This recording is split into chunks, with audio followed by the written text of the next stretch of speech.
साईनाथ महाराज की जय।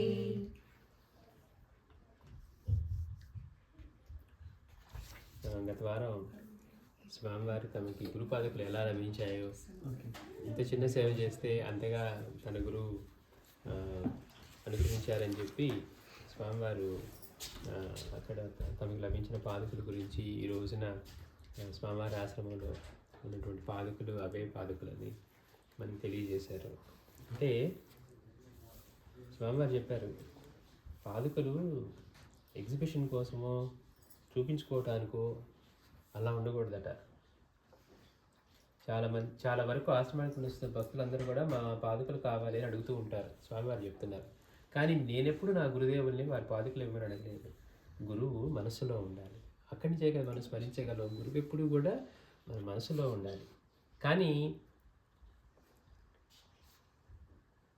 వాళ్ళకు వీళ్ళకు చూపడానికి కాకూడదు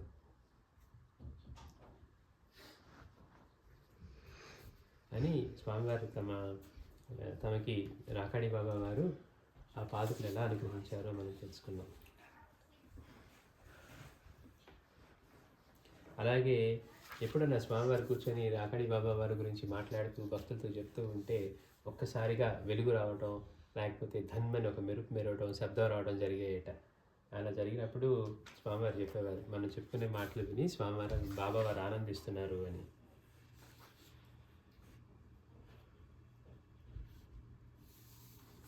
అలాగే కారం కృష్ణమూర్తి గారి ఇంట్లో జరిగినటువంటి ఆ యజ్ఞం గురించి కూడా మనం తెలుసుకున్నాం. అక్కడ కూడా స్వామివారు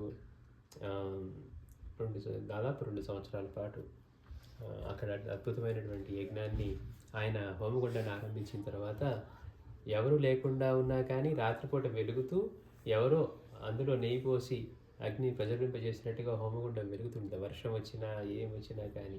పైగా అక్కడ ఎక్కడెక్కడి నుంచో ఎంతోమంది భక్తులు వచ్చి అక్కడ దానిలో పాల్గొని వాళ్ళ కష్టాలు అవన్నీ తొలగించుకునేవారట. అంటే స్వామివారు అక్కడ అందరి కోసం చేసిందే. పైగా అక్కడ కూర్చొని ఎప్పుడన్నా మాటలు స్వామివారు కూడా వచ్చి అక్కడ కూర్చొని ఏదైనా బాబావారి గురించి చెప్తుంటే అందులో కూడా ఒక్కసారిగా చిచ్చుబుడ్డి వెలుగులాగా అక్కడ అంత వెలుగు వచ్చేదట. అప్పుడు కూడా చెప్తూ ఉండేవారు, చూసారా బాబావారు సంతోషిస్తున్నారు మనం వారి గురించి చెప్పుకుంటున్నామని అని.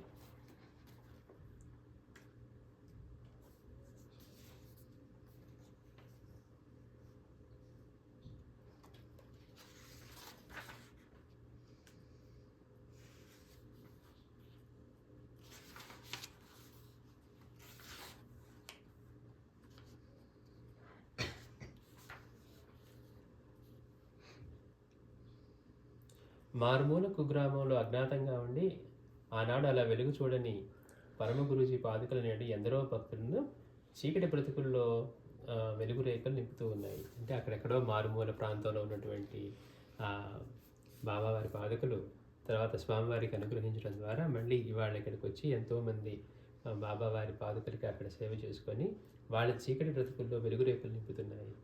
ఆ పాదుకలే నేడు సున్నిపెంటలో తమ ప్రియశిష్యుని ఆశ్రమంలో నిత్య పూజలు అందుకుంటూ నమ్మి కొలిసిన భక్తుల పాలిట కొంగు బంగారమే కోరికలు తీరుస్తూ ఉన్నాయి. ప్రతి నిత్యము కూడా అక్కడ స్వామివారు అనేవారట, ఇది నా ఆశ్రమం కాదు, ఇది బాబావారి ఆశ్రమం.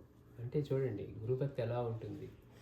మనకు ఏదన్నా మనం సాధించుకుంటే మనం అనుకుంటాం, కానీ స్వామీజీ దగ్గరికి వచ్చేసరికి ఆయన దగ్గర నమస్కారం పెట్టడానికి వచ్చినా ముందు లోపలికి వెళ్ళి నమస్కారం పెట్టుకుని రమ్మనేవారట. నేను కాదురా చేసేదంతా బాబా అని. ఎట్లయితే మనకి సాయినాథుడు కానీ మాస్టర్ గారు కానీ, మాస్టర్ గారి దగ్గరికి వస్తే అంతా సాయినాథుడే, బాబా దగ్గరికి వస్తే అంతా నా గురువు యొక్క కృపే. పరమేశ్వర గురువైన శ్రీ నిత్యానంద భగవానులు తమ శిష్యుని పేరు ప్రతిష్టలు ఇంకా దేశ నలుమూలలా వ్యాపింపజేసి ఆనందించదలిచారన్నట్లుగా ఆ పాదుకులే 22/6/2002 తేదీన అనూహ్యంగా గజారోహణ చేసి అనంతపురం పట్టణ పురవీధుల్లో కన్నుల పండుగ ఊరేగడం కూడా ఒక విశేషమే. అంటే నిత్యానంద భగవానులు కదా వారి గురువు గారు, రాకాడి బాబా గురువు గారు, వారే తన శిష్యుడి పేరు ప్రతిష్టలు ఇంకా పెంచాలన్నట్టుగా వారు సంకల్పించారన్నట్లుగా 2002లో అంటే స్వామీజీ సిద్ధి పొందిన తర్వాత ఆగస్టు 22 మనకి అనంతపురంలో అక్కడ స్వామివారి బాబావారి పాదుకులకు గజారోహణ చేశారట. గజారోహణ చేసి అనంతరం పట్టణ పురవీధుల్లో కన్నుల పండుగగా ఊరేగించడం ఒక విశేషమే.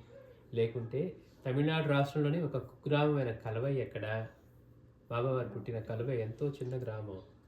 ఆంధ్రప్రదేశ్లోని అనంతపురం ఎక్కడ, అక్కడ ఉన్న పాదుకులు బాబావారి పాదుకులు ఇక్కడ మనకి అనంతపురంలో అటువంటి గజారోహణ పొందటం అనేది. అయితే ఇందులోని అసలైన విశేషం ఏంటంటే ఈ సంఘటన 30 సంవత్సరాల క్రితమే స్వామివారి భక్తుడైన కృష్ణశంకర గారికి దృశ్య సాక్షాత్కారం అవడం. అంటే ఈ ఊరేగింపు జరగడానికి ముందెప్పుడో ఒక స్వామివారి భక్తుడైన ఈ కృష్ణశంకర్కి ఆయనకి అట్లా ఒకసారి దృశ్య సాక్షాత్కారం అంటే ఒక విజన్ లాగా బాబావారి పాదుకలు అలా గజారోహణతో ఊరేగించున్నట్లుగా అట్లా కలిగిందట.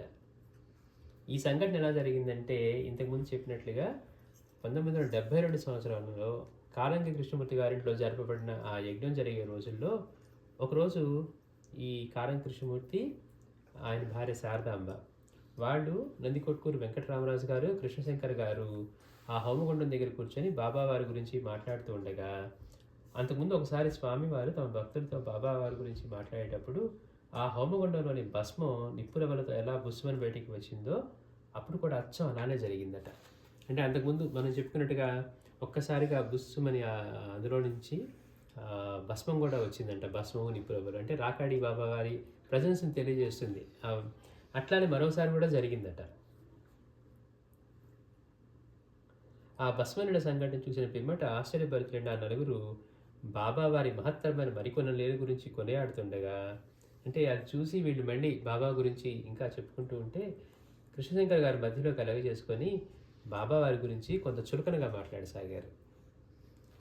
చూడండి, మళ్ళీ స్వామీజీ శిష్యుడు అయినప్పటికీ కూడా బాబావారి గురించి చులకనగా మాట్లాడారట. శృతిమించి అతను అలా మాట్లాడుతూ ఉంటే చూసి సహించలేక ఈ వెంకటరామరాజు గారు వారిరువురి గురించి మాకంటే నీకే బాగా తెలుసు, శిష్యుడివై ఉండి కూడా గురువు గారిని అలా చులకన చేస్తూ మాట్లాడడానికి నీకు సిగ్గులేదా అని వెంకటరామరాజు గారు అడిగారు ఈ కృష్ణశంకర్ గారిని అని తీవ్రంగా మందలించారు. అంతలోనే అతనికి తెలియని ఆవేశం ఆవహించింది. దైవం చేసే ప్రతి పనికి మనం కారణాలు వెతకలేం కదా.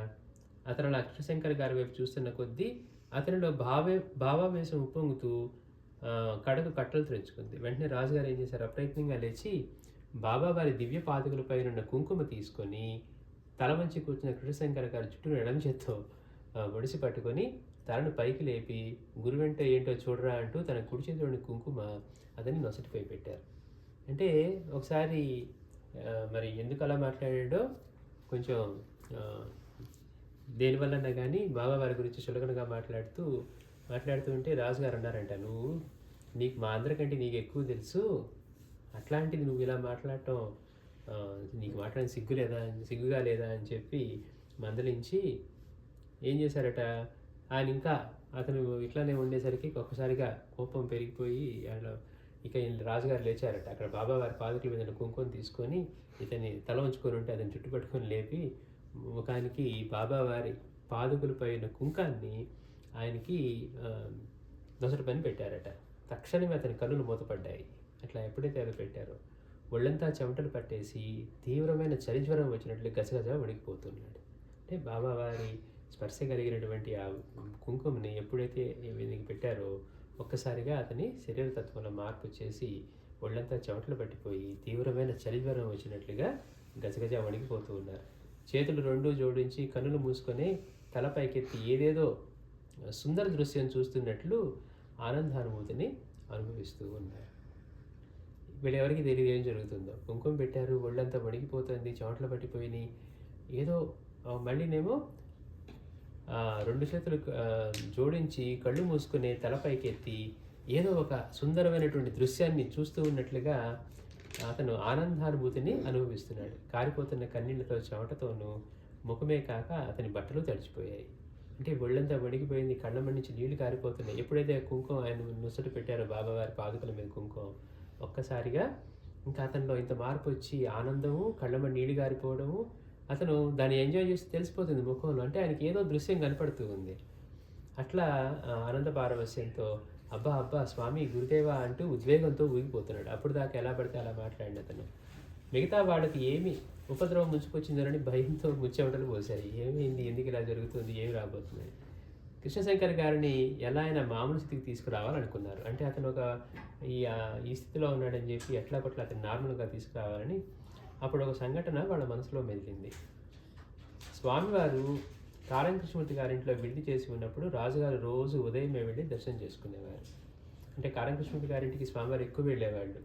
ఎంతగా అంటే స్వామివారు స్వయంగా కృష్ణమూర్తి గారిని అంతగా ప్రశంసించటం, ఆయన చేత సేవ చేయించుకోవటం, పైగా మేము ఆశ్రమంలో ఉన్నా లేకపోయినా అదే శ్రద్ధతో భక్తితో ఉండేవాళ్ళని చెప్పి అందరిలోకి అతన్ని ప్రకటన చేయటం, పైగా బిడ్డలు లేరు అన్నటువంటి వాళ్ళకి స్వామివారు అన్నారట ఆవిడతోటి, నువ్వు నా దగ్గరికి వచ్చేసరికే జరగరాని జరిగిపోయింది, నీకు బిడ్డ సంచి తీసేశారు కనుక నన్నే నీ బిడ్డగా స్వీకరించమ్మా అన్నారట. చూడండి ఎంతటి అదృష్టం ఉండాలి ఆ మాట అనిపించుకోవాలంటే.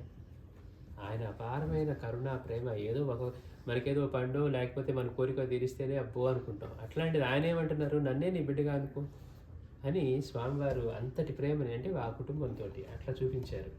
ఎవరన్నా ఆశ్రమానికి భోజనానికి వచ్చినా స్వామివారు వారి ఇంటికి పంపించేవారట. కారం కృష్ణమూర్తి గారింటికి పంపించి భోజనం చేయాలి. అక్కడ వాళ్ళు వండుకున్నది ఇద్దరికే అయినా ఎంతమంది వచ్చినా కానీ ఆ వాళ్ళు వండుకునేదే సరిపోయేదట. తర్వాత రోజు మళ్ళీ స్వామివారు గుర్తు చేసేవారట, అక్షయ పాత్ర జాగ్రత్తగా పెట్టుకోండి అని. చూడండి ఎంత అనుగ్రహం. వారింట్లో ఉన్నప్పుడు రోజు ఈ రాజుగారు వెళ్ళి స్వామివారికి దర్శనం చేసుకుంటూ ఉండేవారట. ఉదయం 6 గంటలకే జ్యోతి అనే 6 ఏళ్ల అమ్మాయి కూడా స్వామివారి దర్శనానికి వచ్చేది. ఒకనాటి ఉదయం స్వామివారు కాఫీ త్రాగుతూ కొంత మిగిలించి ఆ అమ్మాయికి ఇచ్చారు స్వామివారు. కాఫీ త్రాగిన వెంటనే ఆ పసిబిడ్డ ధ్యాన నిమగ్నురాలైంది. స్వామివారు కాఫీ తాగుతుంటే అది రోజు ఈ అమ్మాయి కూడా వచ్చేదట స్వామివారి దర్శనానికి. ఉదయం 6 గంటలకే జ్యోతి అనే అమ్మాయి కూడా స్వామివారి దర్శనానికి వచ్చేది. సరే ఒకరోజు స్వామివారు కాఫీ తాగుతూ ఆ అమ్మాయికి కొంచెం మిగిల్చి కాఫీ ఇచ్చారట. ఆ కాఫీ త్రాగిన వెంటనే ఆ పసిబిడ్డ 6 ఏళ్ల అమ్మాయి ధ్యాన నిమగ్నురాలైంది. 2 గంటలు గడిచినా కానీ ఆ బిడ్డ భావ సమాధి నుండి లేవలేదు. ఎన్ని జన్మలో సాధన చేస్తున్నావు కానీ అలాంటి సమాధి కలగదు. స్వామివారి ఊరికి అట్లా కొంచెం కాఫీ ఆయన తాగినవి గురుచిష్టం కొంచెం ఇవ్వగానే 6 ఏళ్ల బిడ్డకి అంతటిది సమాధి స్థితి కలిగిందట. ధ్యాన నిమగ్నురాలు 2 గంటల సేపు కదలేదట. కదలపోయేసరికి ఎక్కువసేపు ఆ స్థితిలో ఆ చిన్నారి అలా ఉండటం మంచిది కాదని స్వామివారు ఏం చేశారు, సర్వమంగళ మాంగళ్య శ్లోకం చెప్తూ హారతి ఇచ్చి బొట్టు పెట్టమన్నారు. వాళ్ళకి చెప్పారు, అమ్మాయికి ఆ శ్లోకం చదువుతూ హారతి ఇవ్వండి, హారతి ఇచ్చి బొట్టు పెట్టండి అన్నారట. వారు అలా చేయగానే ఆ అమ్మాయి కొంచెం సేపట్లోనే మామూలు స్థితికి వచ్చింది. చూడండి ఎంత అద్భుతమో. అంతకుముందు కూడా మనం ఇలాంటిది కూడా చెప్పుకున్నాం. స్వామీజీ దగ్గర ఒక తల్లి చిన్న బిడ్డను తీసుకొని వస్తుంది. అందరూ పాద నమస్కారం చేసుకుంటూ ఉంటే వీళ్ళు కూడా చేసుకోవడానికి వెళ్ళి ఆ బిడ్డ స్వామివారి పాదాలు దాటి నమస్కారం పెట్టుకుంటుంది. అంతే అక్కడే పడిపోయారట. లెగుస్తాడు ఇంకా లెగుస్తాడు ఇంకా లెగుస్తాడు అంటే ఎంతసేపు అయినా వాళ్ళు కదలట్లేదు. వాడేమో ధ్యాన స్థితిలోకి వెళ్ళిపోయాడు, సమాధి స్థితిలో వెళ్ళిపోయాడు. నాన్న ఇంకలే ఇంక చాలు ఇంకలే అంటుందంట వాళ్ళమ్మ. వాడికి మామూలు స్థితిలో ఉంటే కదా. అంటే స్వామివారి ఊరికే అలా చూస్తే మళ్ళీ నార్మల్ అయిపోవాల్సింది. అంటే చూడండి ఎలాంటి వారికైనా ఆయన అనుగ్రహం పొందటమే ముఖ్యం. మనం ఎంత సాధన చేశాం కాదు, ఆయన అనుగ్రహాన్ని పొందడానికి ఏం చేయాలనేది ముఖ్యం. ఒక్కసారి ఆయన దృష్టి మన మీద పెడితే చాలు. చిన్న బిడ్డలు సైతం అలాంటి ధ్యాన స్థితికి అంటే ఎంతో కాలం ఎన్నో యోగాలు చేసేవాడు కూడా అలాంటి స్థితి కలగదు. అలాంటిది స్వామివారి ఊరికి అలా చూస్తేనో అలా జస్ట్ తాకితేనో అసలు తాకక్కల సంకల్పం మాత్రాన్ని ఎక్కడున్నా కానీ ఆ స్థితి కలుగుతుంది. చిన్న బిడ్డలకి సైతం అట్లానే అది గుర్తొచ్చిందట. స్వామివారు అప్పుడు ఆ బిడ్డకి సర్వమంగళ మాంగళ్య చెప్తూ హారతి ఇచ్చి బొట్టు పెట్టమన్నారు. ఇప్పుడు ఈయన కూడా ఏదైనా చేస్తే కానీ ఇతను నార్మల్ స్థితిలోకి వచ్చేట్లేటని చెప్పి ఈ కృష్ణశంకర్ గారికి ఈయనకి చేయాలని చెప్పి అట్లా మనసులో మెదలగానే వాళ్ళు అదే ప్రక్రియను ప్రయోగించారు. అంతేకాక తడిబట్టతో ముఖమంతా తుడిచి సేద తీరాక వేడివేడి కాఫీ కూడా ఇచ్చారు. దాంతో అతను మెల్లమెల్లగా మామూలు స్థితికి వచ్చాడు. పృథుజీవుడా అని వాళ్ళంతా హాయిగా ఊపిరి పీల్చుకున్నారు. విషయం ఏంటంటే వాళ్ళు అతన్ని అడుగ్గా అతను మీరు మందలించి ముఖాన్ని కుంకుమ బొట్టు పెట్టే వరకు అన్నీ జ్ఞాపకం ఉన్నాయి. నన్ను అరవటము మీరు ముఖాన్ని బొట్టు పెట్టడం వరకు అన్నీ జ్ఞాపకం ఉన్నాయి. ఆ పిమ్మట ఇదమిత్తమని చెప్పలేని స్థితి.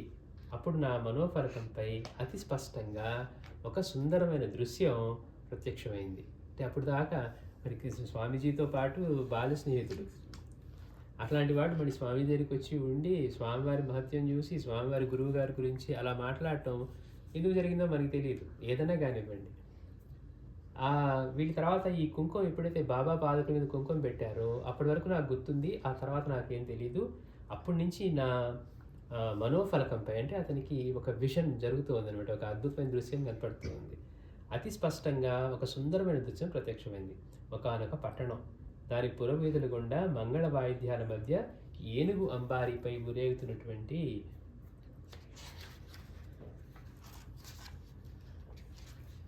బాబావారి స్వామివారి పాదుకలు. అతనికి అంటే వారి గురించి తక్కువగా మాట్లాడారు కదా, బాబా అంటే ఏమిటి అని.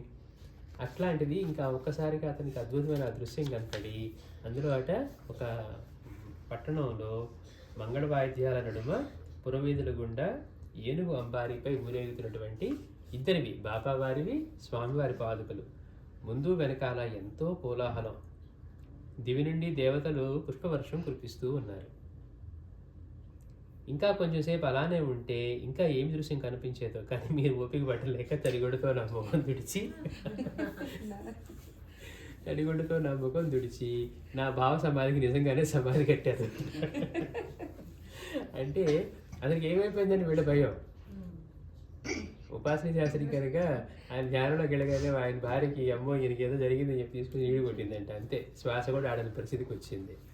అట్లా ఇక్కడ కూడా అతను ముందు ఎట్లా మాట్లాడినా స్వామివారు ఇచ్చినటువంటి అద్భుతమైన దృశ్యం చూస్తూ ఈయన ఆనందిస్తూ ఉంటే ఎట్లా ఉందట అసలు ఊహించుకోండి. గజారోహణ జరుగుతోంది, పట్టణంలో నుంచి మంగళ వాయిద్యాలతో అలా జరుగుతూ అంబారీ మీద బాబావారివి స్వామివారి పాదుకలు రెండు ఊరేగుతూ ఉంటే పైనుంచి దేవతలు పుష్పవర్షం కురిపిస్తున్నారట. మామూలు మనవాళ్ళు కాదు, దేవతలు పుష్పవర్షం కురిపిస్తూ ఉన్నారు. అట్లా ఉండి అదంతా అద్భుతమైన దృశ్యం చూస్తూ ఉంటే ఒక్కసారిగా ఈ పాపం అందులో నుంచి బయటికి తెచ్చారు. వీళ్ళు ఏం చేశారు, ఇతనికి ఏదో ఇతను నార్మల్ స్థితికి తేవాలని చెప్పి ఆ తడిగూడతో తుడిచి అంతా చేసి ముఖం తుడిచేసరికి నార్మల్ స్థితికి వచ్చేసాడు. అందుకని అంటూ ఉన్నాడు, మీరు ఓపిక పట్టలేక తడిగూడతో నా ముఖం తుడిచి నా భావ సమాధికి నిజంగానే సమాధి కట్టారు అని అన్నారు. నీరసంగా ఉన్న అతన్ని నిరుత్సాహపరచలేక అలాగా ఎంతో అదృష్టవంతుడి అని వాళ్ళు అభినందించారు. కానీ ఆ దృశ్య సాక్షాత్కారంపై వాళ్ళకప్పుడు ఆవగింతైన నమ్మకం కలగలేదు. అట్లాగా మంచిది అన్నారే కానీ వాళ్ళకప్పుడు దాని మీద ఇది కలగలేదు.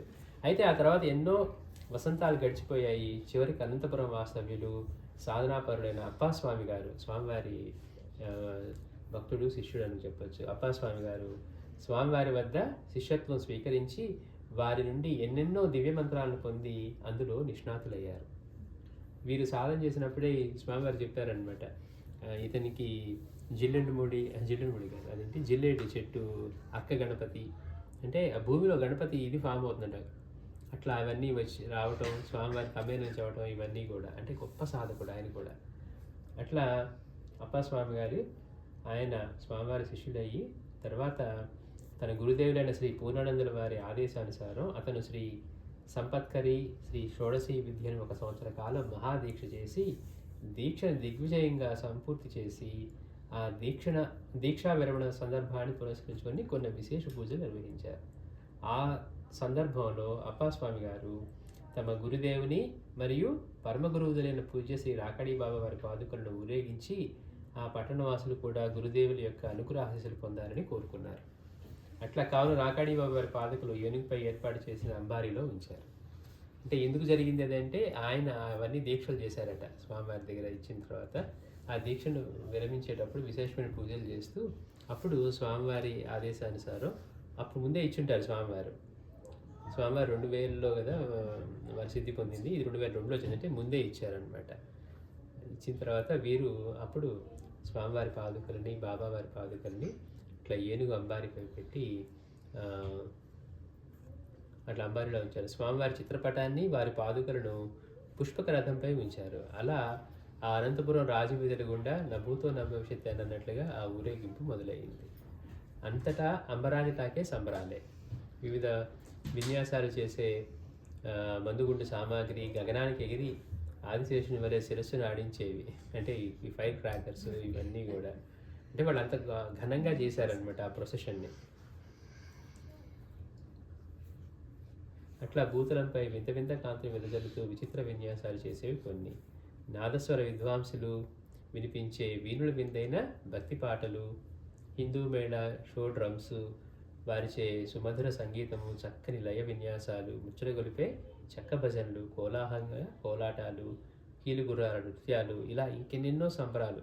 అలా కనుల విందుగా జరిగిన ఆ వైభవోపేతమైన ఊరేగింపును తిలకించి అనంతపురం వాస్తవ్యులందరూ కూడా మళ్ళీ ఇలాంటి ఒక ఊరేగింపు అనంతపురం పట్టణ చరిత్రలో ఎప్పుడూ జరగలేదని కంఠోక్తంగా చెప్పుకున్నారు. అంటే ఒక ఎంతమందికి తెలుసు?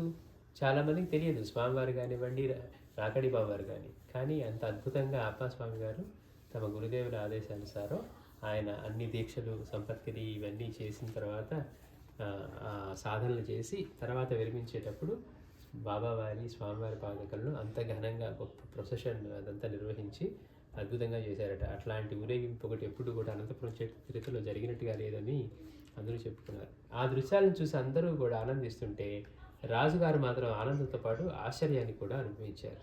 ఎందుకంటే దాదాపు 30 సంవత్సరాల క్రిందట కృష్ణశంకర గారికి దృశ్య సాక్షాత్కారం జరిగిన ఆ సంఘటన నేటికి వాస్తవ రూపం దాల్చిందంటే ఎవరికి మాత్రం ఆశ్చర్యం కలగదు. అంతకుముందు 30 సంవత్సరాల క్రితం ఈ రాజుగారి అనుభవం, ఈ మన కృష్ణశంకర్ గారి అనుభవం, ఆయనకి ఆ కుంకుమ పెట్టగానే అటువంటి అంటే అప్పుడు దాకా తక్కువ చేసినటువంటి పాదుకలు అంటే బాబావారు స్వామివారు అంటే వాడు ఎవరనుకున్నారు? దేవతలు సైతం పూజించేవాడు. వాళ్ళు అట్లా అంటే 30 సంవత్సరాలకి అది రియలైజ్ అయ్యి ఇట్లా స్వామివారికి బాబావారి పాదుకలకి ఊరేగింపు జరిగింది. అలా అప్పాస్వామి గారి పూజలు ఫలించి ఆనాడు గురుపాదుకలను గజారోహణ కావించి పురవీధుల గుండా ఊరేగింపు చేశారు. అదే జరగకుండా ఉంటే ఆనాడు కృష్ణశంకర గారికి పరమ గురుదేవులు అనుగ్రహించి ప్రసాదించిన దృశ్య సాక్షాత్కారానికి అర్థమే ఉండేది కాదు. ఒకవేళ అతని భావ సమాధికి రాజుగారు వాళ్ళు ఆనాడు భంగం కలిగించకుండా ఉంటే బహుశా అతనికి అశ్వరథారోహణం వంటి ఘట్టాలు కూడా దృశ్య సాక్షాత్కారమై ఉండేవేమో. అంటే వీరి మధ్యలో ఆపేశారు కదా, లేకపోతే తర్వాత ఇవన్నీ కూడా జరిగేవి. అలా ఆనాడు ఆ దృశ్య సాక్షాత్కార సంఘటనకు నిస్సందేహంగా ఒక అర్థము పరమార్థము చేకూరాయి. అంటే ఏదో ఆయనకి విజువల్గా అలా జరిగింది, ఆయన మనసులో ఏదో అలా దర్శనమైందని కాకుండా అది మళ్ళీ రియలైజ్ అయ్యి అందరూ అట్లా చూసి సేవించుకున్నట్టుగా. మోక్షాన్ని కానీ ముక్తిని కానీ పొందాలంటే భక్తి మార్గం తప్ప ఇంకా వేరే మార్గాలు ఏమీ లేవు. మోక్షం కానీ అంటే దుఃఖ విముక్తి కలగాలంటే, ఈ జన్మ పరంపర నుంచి ముక్తి పొందాలంటే భక్తి మార్గం తప్పించి ఇక వేరే మార్గం లేదు. ముముక్షువులు ఎవరినైనా కానీ వేదశాస్త్రాలు ఘోషిస్తున్న వివిధ నవవిధ భక్తి మార్గాల్లో ఏదో ఒక మార్గాన్ని స్వీకరించవలసిందే. ఈ నవవిధ భక్తి మార్గాల్లో సేవ కూడా ఒక ముఖ్యమైన భక్తి మార్గమే. సేవ అన్నిటికంటే కూడా ముఖ్యమైనది. మహాత్ముల చరిత్రను పరిశీలిస్తే సేవ ద్వారా ముక్తిని పొందిన ఎంతోమంది భక్తులు మనం చూడవచ్చు. శ్రీ నిత్యానంద భగవాన్ వారికి సేవ చేసుకుంటూ ఎందరో తమ జన్మను తరింపజేసుకుంటూ ఉన్నారు. నాకడి బాబావారి గురువులైన శ్రీ నిత్యానంద భగవాన్ గారికి ఏకాంత వాసప్రియులైన వారికి మిత్రులను చెప్పడానికి ఆ వంటశాలలో ఎక్కువ మంది ఎవరు ఉండేవారే కాదు. ఒక్క కుట్టిరామ్ స్వామి గారు, వేళాయుధన్ నాయర్ గారు తప్ప. బాబా స్వామివారి నిత్యానంద భగవాన్ దగ్గర అక్కడికి రాకడి బాబా వారు వచ్చి ఆ క్యాంటీన్లో పనిచేసేవారు కదా, వచ్చిన భక్తులందరికీ కూడా వంట చేసి పెట్టేవారట. అంతకుముందు ఉన్న వంటవాడు వెళ్ళిపోయాడని చెప్పి నిత్యానంద భగవాన్ దర్శనానికి వెళ్ళినప్పుడు బాబావారికి ఇచ్చిన సేవ అది. మళ్ళీ మనం గమనిస్తే నిత్యానంద భగవాన్ వారు ఒకసారి వెళ్ళినప్పుడు ప్రశ్నించారు, నీ సాధనకి అది అడ్డంగా ఉందని. లేదు, అక్కడికి వచ్చేవారందరూ నా గురు రూపాలే, నేను వాళ్ళకి సేవ చేసుకుంటున్నాను, ఆ విధంగా నా గురువుకు సేవ చేసుకుంటున్నాను. ఇదేంటి భగవాన్, నేనేదో మీరు 4 విషయాలు బోధించి మంత్రం ఇస్తే నేను సాధన చేసుకుందాం అంటే మీరు నన్ను తీసుకెళ్ళి ఆ హోటల్లో వంటలో పడేశారు, వచ్చే భక్తులకి వడ్డించమంటున్నారు. అలా అక్కడికి వచ్చే రూపాలన్నీ నా గురు రూపాలే, నా గురువే ఆ రూపాల్లో వస్తున్నాడు, ఆయనకి సేవ చేసుకుంటున్నాను అక్కడ అన్నారట. చూడండి, మనమైతే ఆలోచించే విధానానికి ఆయన ఆలోచించిన విధానానికి ఎంత తేడా ఉంది. మనమైతే అప్పుడు నేను సేవ చేస్తానని చెప్పుకునేదాన్ని నిద్రపో. ఆయన అంటున్నాడు ఆ గురువే అన్ని రూపాల్లో వస్తున్నాడు, వాళ్ళందరికీ సేవ చేసుకునే భాగ్యం నాకు ఇచ్చాడు ఆయన. అట్లా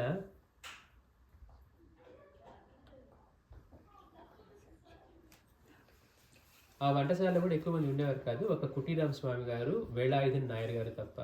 వీరిరువురు బాబావారితో కలిసి రోజు కూడా భగవాన్ వారి ఆదేశం మేరకు వారి వంటశాలలో వంట పనుల్లో నిమగ్నమై ఉండేవారు. ఈ ముగ్గురు కలిసి చేస్తూ ఉండేవారట. కుట్టిరామ్ స్వామి గారు, రాకాడి బాబా, వేలాయుధన్ నాయర్ గారు. వీళ్ళందరూ తమ గురుదేవులైన నిత్యానంద భగవాన్ గారి ఆదేశానుసారం ఆ వంటశాలలో వంట పనుల్లో నిమగ్నమై ఉండేవారు. ఇందులో వేలాయుధన్ నాయర్ గారిని శ్రీ పూర్ణానంద వారి శిష్యులైన భువనానంద, దొరైరాజు గారికి కలిసిన రసవత్తరమైన ఆ సన్నివేశం గురించి వివరిస్తాను. అంటే మనకి స్వామీజీ శిష్యుల్లో ఈ భువనానంద అంటే తర్వాత భువనానంద అంటే అయ్యప్ప స్వామిని పిలిచేవారు ఆయన చెప్పుకున్నాం. ఆయన పేరు తెలియదు కానీ అందరూ ఆయన అయ్యప్ప భక్తులు అయి ఉండటం వల్ల అయ్యప్ప స్వామి అనేవారని, స్వామివారి అతని ఆశ్రమానికి వెళ్ళి మనం అక్కడ జరిగిన అద్భుతమైన నీళ్ళు, నాగుపాము దర్శనము, తర్వాత పెట్రోల్ లేకుండా కార్ అని ఇది రావడం, ఇవన్నీ మనం చెప్పుకున్నాం. ఆయన దీక్ష తీసుకున్న తర్వాత స్వామివారి దగ్గర భువనానందగా పేరు ఇచ్చారనమాట. అట్లనే దొరైరాజు గారు, నమ్మిగారి నాన్నగారు వీళ్ళెళ్ళి ఈ వేలాయుధన్ నాయర్ గారిని కలిశారట. ఇప్పుడు 1993 సంవత్సరంలో ఒకసారి దొరైరాజు గారికి తాను ఎన్నడూ కలవని ఒక అవధూత స్వామి కలలో కనపడి తన పేరు మౌని బాబా అని తన దర్శనార్థం రమ్మని ఆహ్వానించారు. ఇది ఒక అద్భుతమైన లేదనమాట. ఒకసారి 1993లో దొరైరాజు గారికి ఒక స్వప్నంలో ఒక అవధూత కనిపించారట. పోనీ ఈ అవధూతని ఏమైనా దర్శించుకున్నారా? ఆయన రాకాడి బాబా వారా లేకపోతే స్వామీజీ అంటే కాదు. ఈయన ఎప్పుడు చూడని ఒక అవధూత కనిపించి తమ దర్శనానికి తమ పేరు మౌని బాబా అని తన దర్శనార్థం రమ్మని ఆహ్వానించారు. ఆ బాబా గురించి దొరైరాజు గారు నిరంతరం అన్వేషిస్తూ చివరకు సున్నిపెంట ఆశ్రమానికి వచ్చి ఆ విషయాన్ని శ్రీ పూర్ణానంద వారికి విన్నవించారు. మొదటే అడిగేసేయచ్చు, స్వామీజీ నాకు ఎవరో తెలియదు మీరే చెప్పంటే స్వామి క్షణాల్లో చెప్పేవారు.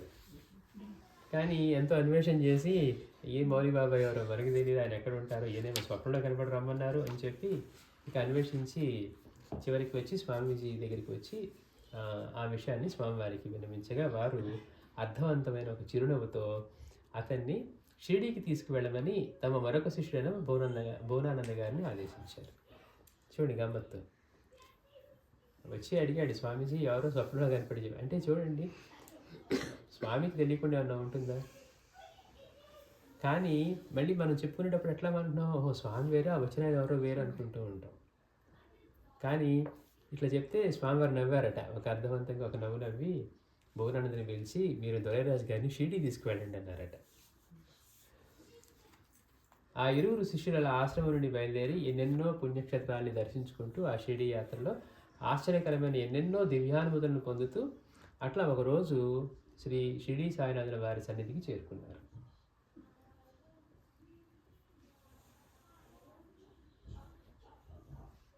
అట్లా షిరిడీలో వాళ్లకు స్వామివారిని ఎంతగానో గౌరవిస్తున్న షిరిడీ బాబా వారి భక్తులైన శివనేశ్వర స్వామి గారిని కలిసి అదృష్టం కలిగింది. అప్పుడు మనకి ద్వారకామాయిలో ఉండేవారు కదా శివనేశ్వర స్వామి, మాస్టర్ గారు కూడా ఎప్పుడు వెళ్ళి శివనేశ్వర స్వామిని కలిసి చాలా విషయాలు తెలుసుకునేవారు. తర్వాత మాస్టర్ గారు రాసిన గ్రంథాన్ని కూడా ఆయన మొదటిసారి చదువుతున్నప్పుడు బాబా వచ్చి ఎలా ఆ గ్రంథం గురించి చెప్పి ఆశీర్వదించారో మనం తెలుసుకున్నాం. ఈ శివనేశ్వర స్వామి గారిని కలిసి అదృష్టం కలిగిందంట.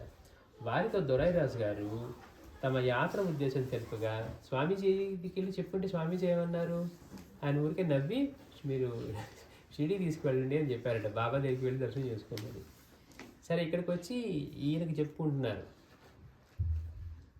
శ్రీనివాస స్వామి గారికి వచ్చి ఇందుకోసం ఇట్లా మేము బయలుదేరామండి, యాత్ర ఉద్దేశం తెలుపగా వారు దొరైరాజు గారికి కలలో కనపడిన మౌని బాబా అనే అవధూత మహారాష్ట్ర నాసిక్లోని త్రయంబకేశ్వర్ జ్యోతిర్లింగ క్షేత్ర సమీపంలో ఉన్నారని తెలిపారు. ఆయన చెప్పారు, ఓ మీరు చెప్పే మౌని బాబా ఈ నాసిక్ ఇక్కడ త్రయంబకేశ్వర్ జ్యోతిర్లింగం అనే పేరుతో ఆ క్షేత్రంలో అక్కడ ఆ దగ్గరలో ఉంటారు ఈ మౌని బాబా మీకు కనపడిన అవధూత అని చెప్పారట.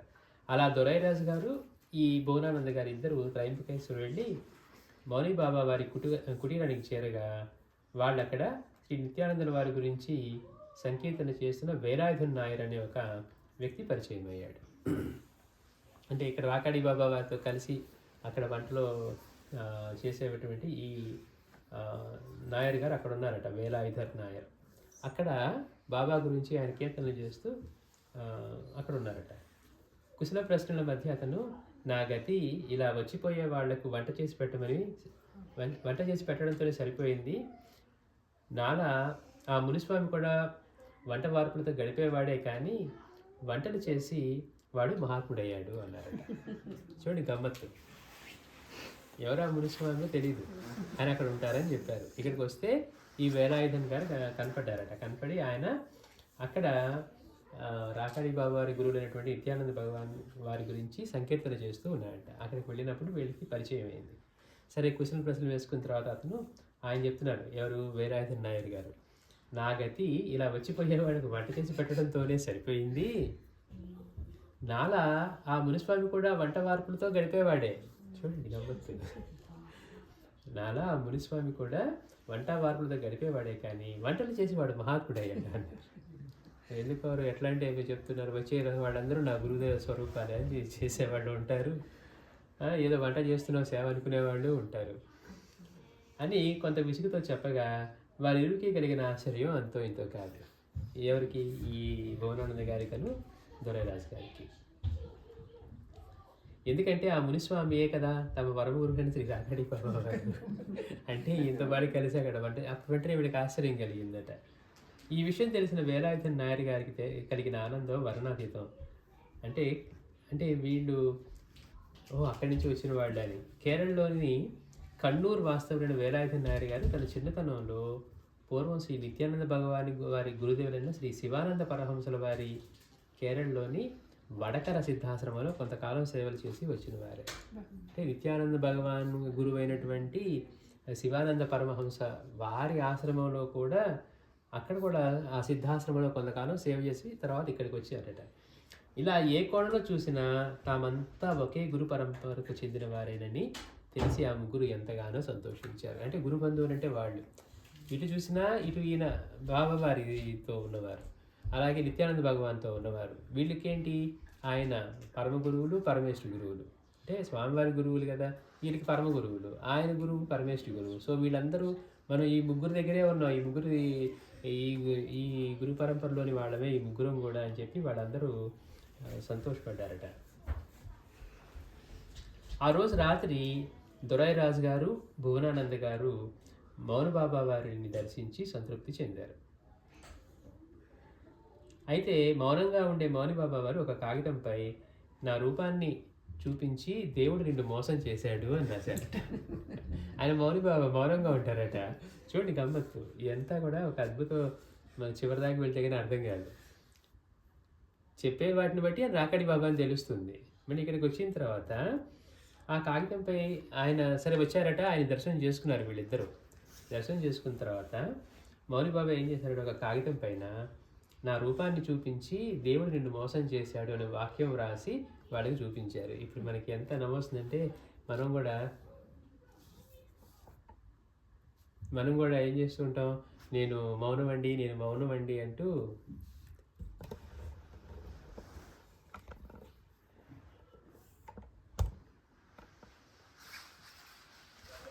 నేను మౌనంగా ఉన్నాను అంటూ ఏదో సైకిల్తో చేయటమో కాగితాల మీద, అంటే మనసు మౌనంగా ఉండదు.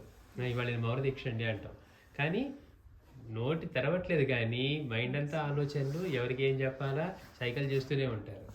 అట్లాగే ఇక్కడ కూడా ఏం చేశారట, సరే బాబా వారు ఒక కాగితం పైన నా రూపాన్ని చూపించి దేవుడు నిన్ను మోసం చేశారు అన్నారట అనే వాక్యం రాసి వాళ్ళకి చూపించారు. ఎంతో కూలంకషంగా ఆలోచించగా వాళ్ళకప్పుడు ఒక మెరుపుల ఆ దేవుడు ఎవరో అర్థమైంది. వారు వేరెవరో కాదు, వారే మహద్గురువులైనటువంటి స్వామి శ్రీ పూర్ణానందుడు వారు. వారే కదా పంపించింది ఇక్కడికి. అందుకని ఆయన అన్నారు, నా రూపాన్ని చూపించి దేవుడు నిన్ను మోసం చేశాడు అని. సరే వాడు బాగా ఆలోచించి వాడికి ఏమర్థమైందంటే ఆ దేవుడు మరెవరో కాదు, వారే మహద్గురువులైన స్వామి శ్రీ పూర్ణానందుడు వారు. అయితే వారు ఎందుకు ఇలా ఒక నాటకం ఆడారో వారికే ఎరుక. ఆ రోజు రాత్రి ఈ దొరైరాజు గారు, భువనానంద గారు మౌని బాబా వారితోనూ వేలాయుధన్ నాయర్ గారితోనూ హాయిగా గడిపారు ఆ రాత్రికి.